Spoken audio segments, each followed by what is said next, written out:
Welcome to Shri చక్ర news బులెటిన్లో ముందుగా హెడ్లైన్స్.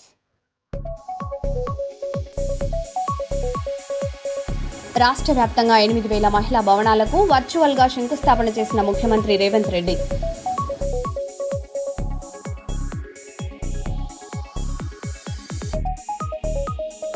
ఆదోనిలో వైఎస్ఆర్సీపీ బూత్ స్థాయి ఏజెంట్ల సమావేశం.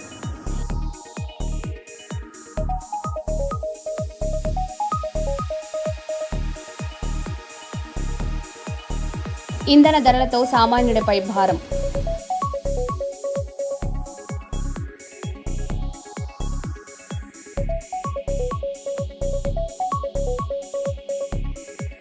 అసాధ్యమైన పనులను సుసాధ్యం చేస్తున్న మంత్రి టీజీ భరత్ గుప్తా.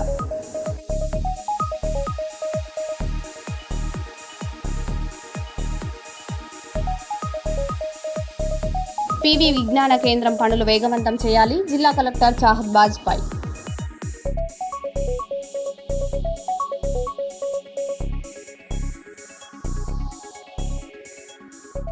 ఇక వివరాల్లోకి వెళ్తే, దేశంలో పెట్రోల్, డీజిల్ ధరలు మళ్లీ పెరుగుతూ వాహనదారులకు షాక్ ఇస్తున్నాయి.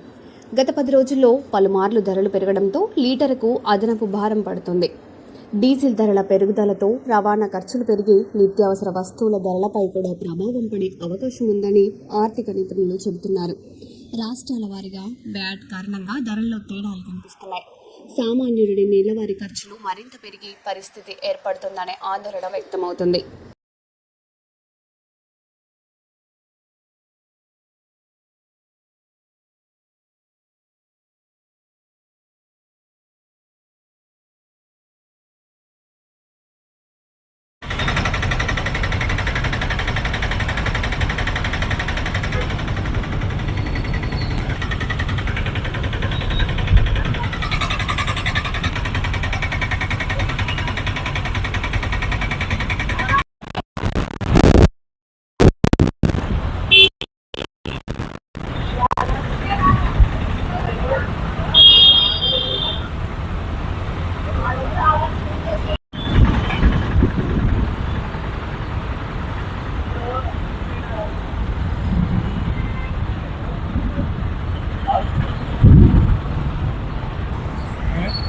రేట్లు పెరిగినాయి. పెట్రోల్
గోరక్షణ చట్టాన్ని కఠినంగా అమలు చేయాలని కర్నూలులో విశ్వ హిందూ పరిషత్ నాయకులు కోరారు. కర్నూలు వినాయక దేవాలయంలో నిర్వహించిన మీడియా సమావేశంలో జిల్లా అధ్యక్షుడు మద్దిలేటి మాట్లాడుతూ, ఓ వర్గం వారు గోవులను అక్రమంగా రవాణా చేస్తున్నారని, వీటిపై పోలీసులు చెక్పోస్టును ఏర్పాటు చేయాలని కోరారు.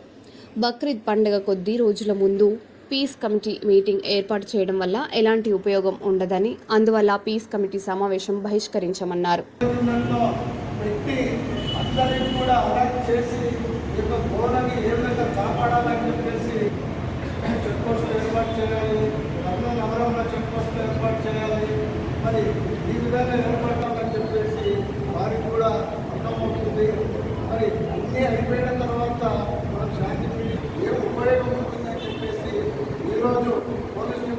వారు మమ్మల్ని మీటింగ్ పిలిచినా కానీ కూడా. కాబట్టి అక్కడ ఏం జరుగుతుందంటే ఒక వర్గానికే నాశనం జరుగుతుంది. ఎందుకంటే మేము ఎన్నిసార్లు చెప్పినా కానీ కూడా వాళ్ళు విన్నపత్రాలు తీసుకోవడమే తప్ప దానిపై ఆ మీటింగ్ పోయినామనే పోకపోయినామనే అనే ఉద్దేశంతో కూడా బైకాట్ చేయడం జరుగుతుంది. కాబట్టి దాంట్లో ప్రధానంగా కూడా హిందూ పరిషత్ బజరంగ దళ ఆధ్వర్యంలో కొన్ని డిమాండ్ అరెస్టు చేయాలి.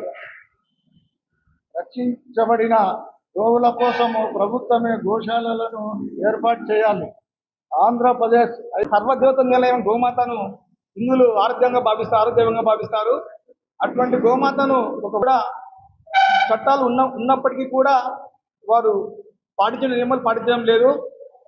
అందుకు ఇరు వర్గాల సమన్వయం కోసం అధ్యక్షులు మీడియా సమావేశానికి వచ్చేసినటువంటి మీడియా మిత్రులకు, విలేకరులకు, ప్రింట్ మీడియాకు, ఎలక్ట్రానిక్ మీడియాకు, ఇక్కడికి వచ్చేసిన మా అందరికీ కూడా హృదయపూర్వక ధన్యవాదాలు తెలియజేస్తూ, ఈ యొక్క మీడియా సమావేశం ఏమిటంటే ఉద్దేశము,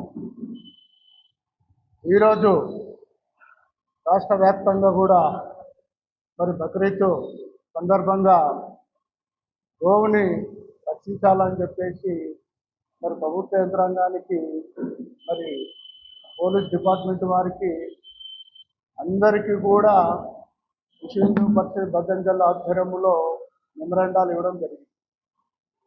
ఇది ఆనవాయితీగా కూడా ప్రతి సంవత్సరం కూడా మనము ఈ యొక్క కార్యక్రమము అన్ని పోలీస్ స్టేషన్లో సర్కిల్ ఇన్స్పెక్టర్ గారికి, ఎస్పీ గారికి, అలాగే పశువర్ధక శాఖ, అన్ని శాఖల వారికి కూడా మేము మెమరాండాలు ఇస్తూ ఈ యొక్క గోరక్ష చట్టాన్ని అమలు చేయాలని చెప్పేసి వారందరికీ కూడా వినవించడం జరుగుతుంది. దాంట్లో భాగంగా మేము ఎన్నిసార్లు చెప్పినా ఎక్కడ మొన్న కర్నూలు మీదుగా మరి హైదరాబాద్ టు బెంగళూరు కొన్ని కంటైనర్స్ వెళ్తున్నాయి. దాన్ని మా కార్యకర్తలే అడ్డుకొని వెల్లుర్తి పోలీస్ స్టేషన్లో అప్పచెప్పడం జరిగింది. అప్పచెప్పిన మరుసటి రోజు ఆ కంటైనర్ లేదు, ఆవులు లేవు, దూడలు లేవు. ఒకే కంటైనరు నంబర్ పైన ఒక 10 బండ్లు తిరుగుతున్నాయని చెప్పేసి కూడా ఒక సమాచారం ఉంది. కాబట్టి నేను గవర్నీలైన ఎస్పీ గారికి కూడా విన్నవించడం జరిగింది. అంటే సార్, మొన్న వెల్దుర్తిలో ఈ విధంగా జరిగింది, ఒకే నంబర్ పైన మరి ఒక 10 కంటైనర్స్ తిరుగుతున్నాయి, మరి అక్కడ ఆవులు దూడల్ని పట్టుకొని కూడా అక్కడ స్టేషన్లో ఒప్పచెప్పడం జరిగింది. మరుసటి రోజు అయితే దాని రెస్పాన్సిబిలిటీ లేదు అని చెప్పేసి మేము ఎస్పీ గారికి కూడా వినియోగించడం జరిగింది. ఎస్పీ గారు సానుకూలంగానే స్పందించి మేమన్నీ చూస్తున్నామండి, అన్నీ సక్రమంగా నెరవేరుస్తాము, మీరు చేతుల్లోకి చట్టాన్ని తీసుకోవద్దండి, ఏదన్నా ఉంటే మా డిపార్ట్మెంట్ వారికి ఇంటిమేషన్ చేయండి అని చెప్పి సానుకూలంగా ఎస్పీ గారు స్పందించడం జరిగింది. సరే, అదేవిధంగానే ఆలోచన చేసినట్లయితే మరి 1 రోజు 2 రోజుల ముందు పీస్ మీటింగ్ పెట్టి మీరందరూ శాంతి భద్రతలను కాపాడాలని చెప్పేసి డిపార్ట్మెంట్ ద్వారా మీరు చెప్పడం చాలా సంతోషమైన విషయమే. మరి ఇదే పీస్ మీటింగు ఒక 15 రోజుల కిందటనో 20 రోజుల కిందటనో పెట్టి అందరికి కూడా అలర్ట్ చేసి ఈ యొక్క గోలని ఏ విధంగా కాపాడాలని చెప్పేసి మరి పోలీస్ డిపార్ట్మెంట్ వారు యాక్షన్ తీసుకుని ఉంటే హిందూ సమాజం అంతా కూడా చాలా గర్వించేవాళ్ళు, సంతోషించేవాళ్ళు. మేము ఒకటే చెప్తున్నాం పోలీస్ డిపార్ట్మెంట్ వారికి, మొత్తము కర్నూలు జిల్లా వైపు నుంచి అన్ని మండలాల నుండి చెక్ పోస్టులు ఏర్పాటు చేయాలి, కర్నూలు నగరంలో చెక్ పోస్టులు ఏర్పాటు చేయాలి. మరి ఈ విధంగా ఏర్పాటు చేయడం వల్ల ఒక 15 రోజుల నుంటే గోవులని అరికట్టాలని చెప్పేసి వారికి కూడా అర్థమవుతుంది. మరి అన్నీ అయిపోయిన తర్వాత మనం శాంతి మీటింగ్ పెట్టుకొని, పీస్ మీటింగ్ పెట్టుకొని మనం ఏం చర్చించుకుంటే ఏం ఉపయోగం ఉంటుందని చెప్పేసి ఈరోజు పోలీస్ డిపార్ట్మెంట్ వారు మమ్మల్ని మీటింగ్కి పిలిచినా కానీ కూడా మేము ఆ మీటింగ్ను బహిష్కరిస్తూ ఇక్కడ ప్రెస్ మీట్ పెట్టడం జరిగింది. చట్టాలు ఉన్నప్పటికీ కూడా వారు పాటించిన నియమాలు పాటించడం లేదు. అందుకు ఇరువర్గాల సమన్వయం కోసం నిర్వహించే పీస్ మీటింగ్ కూడా మేము బహిష్కరించాము. అలాగే హిందువులు మాత్రమే ఈ చట్టాలను నియమాలను గౌరవిస్తున్నారు. ఇతర వర్గం వారు దాన్ని నామమాత్రంగా పాటించడం లేదు, కనీసం దాన్ని పుస్తకంలో తీసుకోవడం లేదు. ప్రతి సంవత్సరం కూడా చెప్పిన అన్ని అధికారులకు కూడా పోలీస్ యంత్రాంగానికి, పశువైద్య శాఖకు, ఆర్టీఓ గారికి, అన్ని ప్రభుత్వ అధికారులకు మేము ప్రతి సంవత్సరం కూడా వినతిపత్రం సమర్పించుకుంటాము. అయినా ఏ ఒక్క అధికారి కూడా వీటి చట్టం మీద ఆధారపడడం లేదు. ఈ రోజు వరకు కూడా పోలీస్ యంత్రాంగానికి, కమిషనర్ గారికి కూడా ఇచ్చాము. ఈ రోజు వరకు కూడా ఒక చెక్ పోస్ట్ పెట్టలేదు కర్నూలు నగరంలో. చూడండి ఎంత నిర్లక్ష్యంగా వహిస్తున్నారు. ప్రతి చట్టం ఉన్నప్పటికీ, కఠినంగా అమలు చేయాలి ఉన్నప్పటికీ కూడా ఏ ప్రభుత్వ అధికారి కూడా దీనికి ఎవరు కూడా దాన్ని పాటించడం లేదు. ఇది కేవలం హిందువులు మాత్రమే ఈ చట్టాలను గౌరవిస్తున్నారు. మిగతా వర్గం వాళ్ళు దాన్ని వేసుకుని తీసుకుని చెప్తారు. వాళ్ళు మేము తగ్గించుకున్నామని మీడియానే చెప్తున్నారు, మేము తగ్గించుకున్నామని చెప్తారు, కానీ తీసుకురామని చెప్పట్లేదు వాళ్ళు. కాబట్టి ఈ విషయాన్ని అందరూ కూడా అర్థం చేసుకొని ప్రభుత్వ అధికారులు అందుకోసమే ఈ పీస్ మీటింగ్ బహిష్కరిస్తూ హిందూ సమాజాన్ని మేము తెలియజేస్తాము. కాబట్టి ముందు కూడా ఈ ప్రభుత్వ అధికారులు రాబో రోజుల్లో కూడా ఈ బక్రీద్ పండుగ సంరక్షిస్తామని అనుకుంటారు, కానీ 365 రోజులు కూడా ప్రతిరోజు తరలిస్తున్నారు. ఈ విషయాన్ని దృష్టిలో ఉంచుకొని అధికారులు దాన్ని చర్యలు తీసుకోవాల్సిందిగా తెలియజేస్తున్నాము. కర్నూలులో అధిక ఫీజులు వసూలు చేస్తున్న ప్రైవేట్ పాఠశాలలపై చర్యలు తీసుకోవాలని బీసీవై పార్టీ నాయకులు జిల్లా కలెక్టర్కు వినతిపత్రం అందజేశారు. ఆర్థికంగా వెనుకబడిన విద్యార్థులకు 25% ఉచిత సీట్లు కేటాయించాలని, ప్రతి పాఠశాల ముందు ఫీజుల వివరాలతో నోటీస్ బోర్డు ఏర్పాటు చేయాలని డిమాండ్ చేశారు. అనుమతి లేని పాఠశాలలపై చర్యలు తీసుకోవాలని, ఉపాధ్యాయులకు ఉద్యోగ భద్రత, తగిన వేతనాలు కల్పించాలని నాయకులు కోరారు. బీసీ, ఎస్సీ, ఎస్టీ, మైనార్టీ ప్రజానాయకుడు, ముఖ్య నాయకులైన మా కోడే రామచంద్ర యాదవ్ అన్నగారి ఆదేశాల మేరకు ఈరోజు ఆంధ్రప్రదేశ్లో అన్ని జిల్లాలలో కలెక్టరేట్ కాంప్లెక్స్లో కలెక్టర్ గారికి ఒక రిప్రజెంటేషన్ 6 డిమాండ్ల మీద ఇవ్వడం జరిగింది. అందులో భాగంగానే మెయిన్గా రైట్ యాక్ట్ ఎడ్యుకేషన్ చట్టం ఇది వచ్చే సంవత్సరం నుంచి కంపల్సరీగా రిలీజ్ చేయాలని చెప్పేసి అది ఫస్ట్ డిమాండ్గా పెట్టడం జరిగింది. అలాగే పేద విద్యార్థులకు 25% సీట్లు కేటాయించాలి. కానీ ఏ కార్పొరేట్ స్కూల్స్, శ్రీ చైతన్య కానీ, నారాయణ కానీ, భాష్యం కానీ, ఏ కార్పొరేట్ స్కూల్స్ ఇవి 25% సీట్లు కేటాయించట్లేదు. ఎందుకంటే ఈ కార్పొరేట్ స్కూల్స్ అన్ని ఈ పార్టీలకి కోట్ల రూపాయలు ఫండింగ్ ఇవ్వడం జరుగుతుంది. అందువల్ల ముఖ్య నాయకులు కానీ, ఎడ్యుకేషన్ మినిస్టర్లు కానీ వీళ్ళు దీని గురించి పట్టించుకోవడం. ఈ 25% కూడా కంపల్సరీగా పేద విద్యార్థులకు కేటాయించాలని ఇది ఒక డిమాండ్ మేము చేయడం అయినది. అలాగే 3వ పాయింట్, ప్రైవేట్ స్కూళ్ళల్లో టీచర్స్కి చాలా ఇబ్బందులకు గురి చేస్తూ చాలా రిస్క్ పెడతా ఉన్నారు. వాళ్ళకు కూడా ఒక చట్టం తీసుకురావాలనేసి ఒక డిమాండ్, దాని మీద కూడా డిమాండ్ తీసుకోవడం జరిగింది. ఇలా ఒక 6 డిమాండ్ల పైన మేము ఈరోజు అన్ని జిల్లాల్లోనే కలెక్టరేట్లలో కలెక్టర్ గారికి సబ్మిట్ చేయడం జరిగింది. నా పేరు కంది Varun Kumar Yadav, BCY party EC నేత. నా పేరు ఊర్గడ్డి వెంకటేశ్వర్లు. హైదరాబాద్ వచ్చాను. ప్రధానంగా ఒక సమాజం డెవలప్ కావాలి అంటే ఇది చాలా అవసరం. ఈ విషయాన్ని గుర్తించిన మా నాయకుడు శ్రీ కోడే రామచంద్ర యాదవ్ గారు, తెలుగు రాష్ట్రాల ఆశాజ్యోతి, బహుజనుల ఆపద్బాంధవుడు శ్రీ కోడే రామచంద్ర యాదవ్ గారి ఆదేశాల మేరకు 2 తెలుగు రాష్ట్రాల్లో కలెక్టర్లకు 6 ప్రధాన డిమాండ్లు చేస్తూ వినతిపత్రం సమర్పించడం జరిగింది. ఇందులో ముఖ్యంగా ప్రతి విద్యార్థికి ఏ విధంగా అయితే విద్యా హక్కు ఉందో, రైట్ టు ఎడ్యుకేషన్ చట్టం ఏదైతే ఉందో అది వచ్చే సంవత్సరం నుంచి ప్రతి రాష్ట్రంలో రెండు రాష్ట్రాల్లో ఇంప్లిమెంట్ చేయాల్సి ప్రధానమైన డిమాండ్. అదేవిధంగా ఈరోజు చూస్తే ప్రైవేట్ స్కూల్లో వ్యవహారం చేస్తే చాలా దారుణంగా ఉంది. ప్రైవేట్ స్కూల్లో ఫీజు ఏదైతే వాళ్ళు ఫీజు వసూలు చేస్తున్నారో నోటీస్ బోర్డులో వాళ్ళు డిస్ప్లే చేయాల్సిన అవసరం ఎంతైనా ఉంది. తర్వాత ప్రైవేట్ విద్యాసంస్థల్లో పనిచేస్తున్న ఉద్యోగస్తులకు సౌకర్యాలు సరిగ్గా లేవు, వాళ్ళని చాలా ఇబ్బంది పెడుతున్నారు. అలాంటి స్కూల్ను గుర్తించి ఆ ప్రైవేట్ స్కూల్స్లో కఠినమైన చర్యలు తీసుకోవాలి. మరి ముఖ్యంగా టీచర్స్ స్టూడెంట్స్ రేషియో మెయింటైన్ చేయట్లేదు. అది కూడా 2 తెలుగు రాష్ట్రాలు గుర్తించి విషయాన్ని చక్కదిద్దాల్సిన అవసరం ఉంది.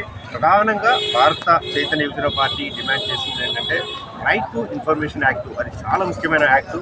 పిల్లల జీవితాలు మార్చాలన్నా, సమాజంలో విద్య ఉంటే ఏదైనా సాధించవచ్చు. సో ఆ ఉద్దేశంతో రైట్ టు ఇన్ఫర్మేషన్ యాక్ట్ అమలు చేయాలని చెప్పి మా అధినేత శ్రీ కోడే రామచంద్ర యాదవ్ గారు డిమాండ్ చేయడం జరుగుతుంది. ఆ విధంగా మేము ఇక్కడ కర్నూలులో కలెక్టరేట్ హౌస్లో కలెక్టర్ గారికి ఆ వినతి పత్రం ఇవ్వడం జరిగింది. Thank you. మీ పేరు? నా పేరు ఓరుగంటి వెంకటేశ్వర్లు యాదవ్, తెలంగాణ. మీడియా మిత్రులందరికీ నమస్కారం.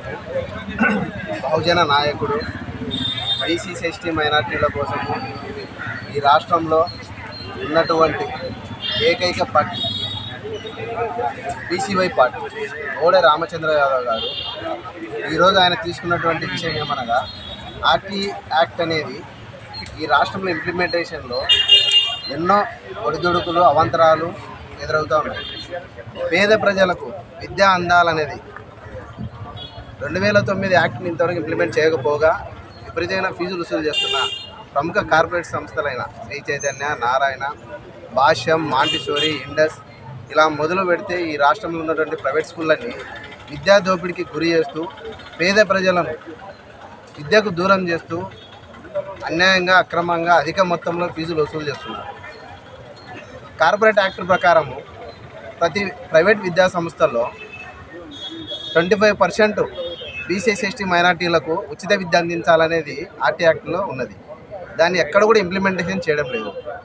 మనకు ఉన్నటువంటి పెద్ద సమస్య ఏంటంటే ఈ రాష్ట్రంలో ఉన్నటువంటి నారా లోకేష్ గారు విద్యాశాఖ మంత్రిగా కొనసాగుతున్నారు. అతనికి తెలియదా ఈ రాష్ట్రంలో ఆర్టీ యాక్ట్ అమలు అవుతుందా లేదా అన్నది?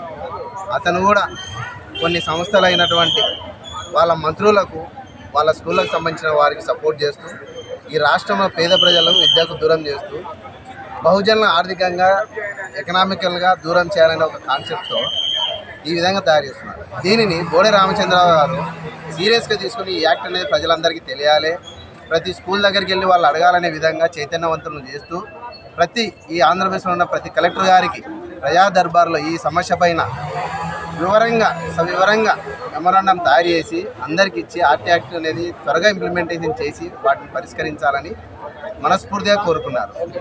జై బీసీవై పార్టీ, జై కోడే రామచంద్ర యాదవ్ గారు. మీ పేరు చెప్పు. నాగార్జున గౌడ్, కర్నూలు జిల్లా బీసీ సంక్షేమ సంఘం జనరల్ సెక్రటరీ. నమస్కారం.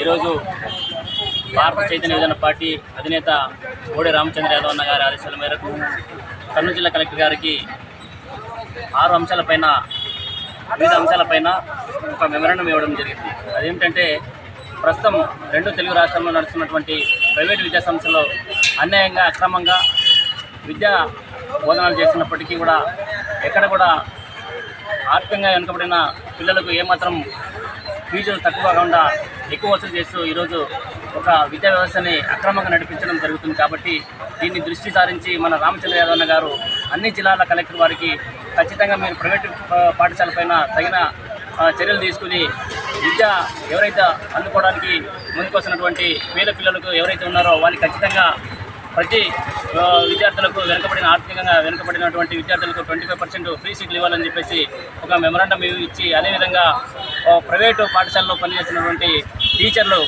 తక్కువ వేతనంతో వాళ్ళు చాలా ఇబ్బందికి గురవుతూ పాఠాలు చెప్తున్నటువంటి వాళ్ళు చాలా జీతాలకు పనిచేస్తున్నటువంటి వాళ్ళకు కూడా సముచిత ఆర్థికంగా వాళ్ళకి శాలరీ ఇవ్వాలని చెప్పేసి ఒక డిమాండ్తో కూడిన వినతి పత్రం ఇవ్వడం జరిగింది. అదేవిధంగా పిల్లలకు ఎంత మాత్రం వసూలు చేస్తున్నారని చెప్పేసి నోటీస్ బోర్డు కూడా ప్రైవేట్ పాఠశాలలో నోటీస్ బోర్డుకు అంటివ్వాలని, మరియు అదేవిధంగా అనుమతి లేని ప్రైవేట్ పాఠశాలను రద్దు చేసి అనుమతి పొంది తర్వాత విద్యార్థులకు మాట చెప్పే విధంగా ఒక మంచి కార్యక్రమం చేసుకొని ఒక చర్యలు తీసుకోవాలని చెప్పేసి వివిధ జిల్లాలు, అన్ని జిల్లాల్లో కూడా కలెక్టర్ గారికి అందరూ కూడా మెమరాండం ఇవ్వడం జరిగింది. ఈ సమస్యలపైన విద్యా వ్యవస్థను బాగుండాలని చెప్పేసి ప్రతి ఒక్క కలెక్టర్ గారు దృష్టి పెట్టి పేద విద్యార్థులకు అందరూ కూడా మంచి విద్యా బోధనలు చేపట్టాలని చెప్పేసి కోరుకుంటూ ఒక మెమరాండం ఇవ్వడం జరిగింది. ఈ కార్యక్రమం అన్నీ కూడా మన జిల్లా కమిటీ ఏదైతే ఉన్నారో అందరూ కూడా బీసీవై పార్టీ కుటుంబ సభ్యులందరూ కూడా పాల్గొన్నారు. ఈ కార్యక్రమాన్ని ముందుకు తీసుకుపోయి ఎవరైతే బడుగు బలహీన వర్గాలు ఎవరైతే ఉన్నారో వాళ్ళందరూ కూడా మంచి విద్యాన్ని ఇవ్వాలని చెప్పేసి, అదొకటి ఆర్టీ రైట్ టు ఎడ్యుకేషన్ అని కూడా యాక్ట్ను కూడా అమలు చేయాలని చెప్పేసి ప్రభుత్వం డిమాండ్ చేస్తూ కలెక్టర్ గారు అందరూ కూడా మెమరాండం ఇవ్వడం జరిగింది. కర్నూలు బాలాజీ నగర్లో కమ్మ ధనలక్ష్మి తనకు న్యాయం చేయాలని ఆందోళన చేపట్టారు. ఫ్యాక్టరీ అభివృద్ధి కోసం భారీ మొత్తంలో డబ్బు ఇచ్చానని తిరిగి ఇవ్వాలని అడిగితే ఇబ్బందులు ఎదురయ్యాయని ఆరోపించారు. ప్రస్తుతం ఫ్యాక్టరీ సీజ్ కావడంతో నివాస సమస్య కూడా పెరిగిందని, ఘటనా స్థలాన్ని చేరుకున్న పోలీసులు ఇరు వర్గాలను పోలీస్ స్టేషన్కు వచ్చి ఫిర్యాదు చేయాలని సూచించారు. మహిళల ఆర్థిక సాధికారతే రాష్ట్ర అభివృద్ధికి బలమైన పునాది అని ముఖ్యమంత్రి రేవంత్ రెడ్డి అన్నారు. రాష్ట్ర వ్యాప్తంగా 8,000 మహిళా భవనాల నిర్మాణానికి వర్చువల్ శంకుస్థాపన చేశారు. మహిళలకు ఉచిత బస్సు ప్రయాణం, మహిళా సంఘాలకు అధిక రుణ సదుపాయాలు, బస్సులు, సోలార్ ప్రాజెక్టుల నిర్వహణలో భాగస్వామ్యం కల్పిస్తున్నామని తెలిపారు. 2034 నాటికి రాష్ట్రంలోని మహిళలను ఆర్థికంగా బలోపేతం చేసి కోటీశ్వరులుగా తీర్చిదిద్దడమే ప్రభుత్వ లక్ష్యమని సీఎం వెల్లడించారు.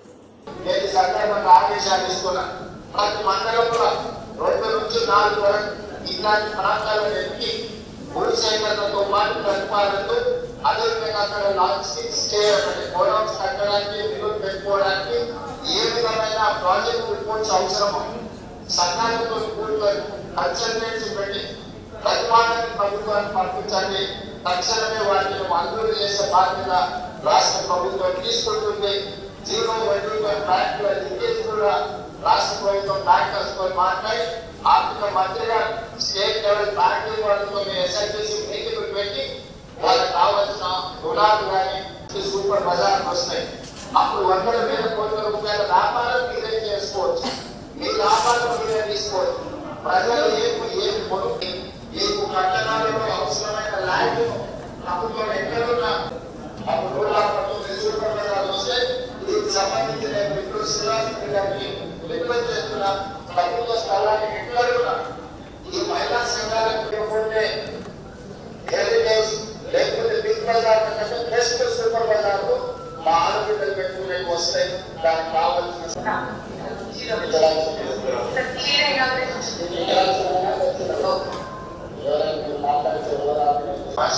మహాలక్ష్మి పథకము మాకు బస్సులో చాలా రాష్ట్రాలలో మన దగ్గర మనం పద్ధతిగా అమలు చేస్తున్నాం. ఎక్కడ కూడా చిన్న ఇబ్బంది జరగకుండా ఏ ఒక్క రూపాయి కూడా ఎవరు మిమ్మల్ని అడగకుండా ఈరోజు పక్కన చేస్తున్నాం. మీరు కొంచెం సంఘాల మీటింగ్ పెట్టినప్పుడల్లా సంఘాల మీటింగ్ లో ఫస్ట్ 2 నిమిషాలు ఇలాంటి విషయాలు మొదటి చర్చించుకోండి. తర్వాత మీ గ్రామాలలో మీ సంఘాలను ఎట్లా అభివృద్ధి చేసుకోవాలని కూడా మాట్లాడుకుంటే మీకు కూడా ఉపయోగకరంగా ఉంటుంది. పార్టీ గారు ఎవరి దగ్గర ఉన్న ఏరియాస్లో కానీ ఆర్ఎంపీలో కానీ పంచాయత్ రాజ్లో కానీ ప్రైవేట్ ఏరియాలో ఎక్కడ ప్రాపర్టీ ఉన్నాయి వాళ్ళు ఇంతమందిగా బ్యాంకులలో ఒక్క పైసా పెండింగ్ లేకుండా కట్టినందుకు వాళ్ళకి మంచి పెట్రోల్ బంక్ స్థలం లేకుండా ఇమ్మీడియట్ గా ఎత్తి పర్సనల్ ఎత్తి వాళ్ళకి పెట్రోల్ బంక్ స్థలాన్ని బాగా నడుపుకుంటారు. వచ్చే వాళ్ళకి అందరికీ ఆదర్శ సంఘాల కింద రావాలి. అదేవిధంగా దివ్య గారు మీకు సూచన ఈ గతమైన సక్సెస్ స్టోరీని విజయమాల్యకు తర్వాత నీరవ్ మోడీ వేల కోట్ల బ్యాంకులో చేసి విదేశాలు మారిపోయారు కదా, గతమైన సక్సెస్ స్టోరీని వాళ్ళకి పంపించు.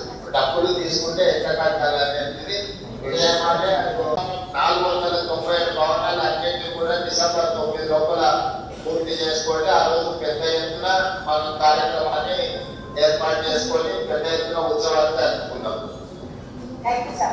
మనం భూసంభవ పద్ధతిలో పండించడం వల్ల మనకు ఆర్థికంగా ప్రయోజనం ఉండడం లేదు. అన్ని రకాల సమస్యలు వస్తున్నాయి. కూరగాయలు, పండ్లు, ఇతర కమర్షియల్ క్రాప్స్ మంచి ప్రాఫిట్ బిజినెస్ ఉన్నది. పర్టికులర్ ఖమ్మం ప్రాంతం రైతులు చాలా చైతన్యం ఉన్నవారు మొదటి నుంచి కూడా, ఇప్పుడే కాదు ముందు నుంచి కూడా. ముందు మిర్చి తెచ్చినా, ముందు పత్తి తీసుకొచ్చినా, ముందు ఏ కమర్షియల్ క్రాప్స్ వచ్చినా ఖమ్మం జిల్లా నుంచి అట్లా నల్గొండ వరకాలు ఇటువైపు వస్తూ ఉంటాయి. కాబట్టి మీరు ఈ పంట మార్కెట్ని పెద్ద ఎత్తున చర్చకు తీసుకురావాలి. రైతు వేదికల్లో అన్ని సమావేశాలు పెట్టి సకాల సభలను ప్రోత్సహించండి. ఎవరైతే ఇతర ప్రాంతాలకు వెళ్ళి వాళ్ళు ఓరియంటేషన్ క్లాస్ తీసుకుంటారో, లిటరేచర్ చేస్తారో వాళ్ళకి అవసరమైతే కొంత రెగ్యులరేషన్ లాగా కూడా వాడడం వల్ల భూసారం దెబ్బతిని ఎక్కువ క్యాన్సర్ రావడానికి అవకాశం ఉంది. కాబట్టి మనం ఆర్గానిక్ ఫుడ్, మనం తినే పంటలు ఇవన్నింటినీ కూడా సేంద్రియ వ్యవసాయం చేసుకొచ్చి దాని వరకు మన కొండలు ప్రాంతాలలో మామాయిలు రైతులను ప్రోత్సహించాలి. బస్సులు వెళ్ళి వాళ్ళని మన సిద్ధులో ఉంటుంది, మరొక ఖమ్మం దగ్గర ఉన్న మామిడి ఫ్యాక్టరీ రైతులను అక్కడికి పంపిస్తే అక్కడ పంటలు ప్లస్ ఫ్యాక్టరీలకు కృషి వస్తే వాళ్ళకి ఎకరానికి ఎంత లాభం వస్తుంది అనేది కూడా కొంత అవగాహన కల్పించాలి. దాని విధంగా మహిళా సంఘాలను పూర్తి ఇన్వాల్వ్ చేయాలి. అందుకని అవగాహన వస్తే గ్రామాలలో కూడా పంట మార్పిడి వేగంగా జరుగుతుంది. కాబట్టి పంట మార్పిడికి సంబంధించి ఒక ప్రత్యేక కార్యాచరణ మొదట సంఘాల మధ్య కూర్చోబెట్టి మాట్లాడి సంఘాల మార్పిడి చేయించాలి. అవసరమైతే వాళ్ళకు ఒక ఇనాగ్రేషన్ చేస్తున్నాం సార్. నెక్స్ట్ మనకు ఇంకా 50 సైట్స్ ఫుల్లీ కంప్లీటెడ్ ఈ వారంలో అది కూడా అవుతాయి సార్.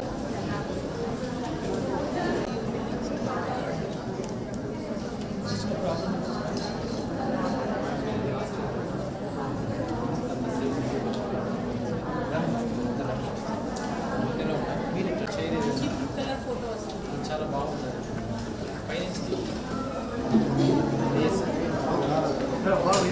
ఆ చైర్లో ఎక్కింది.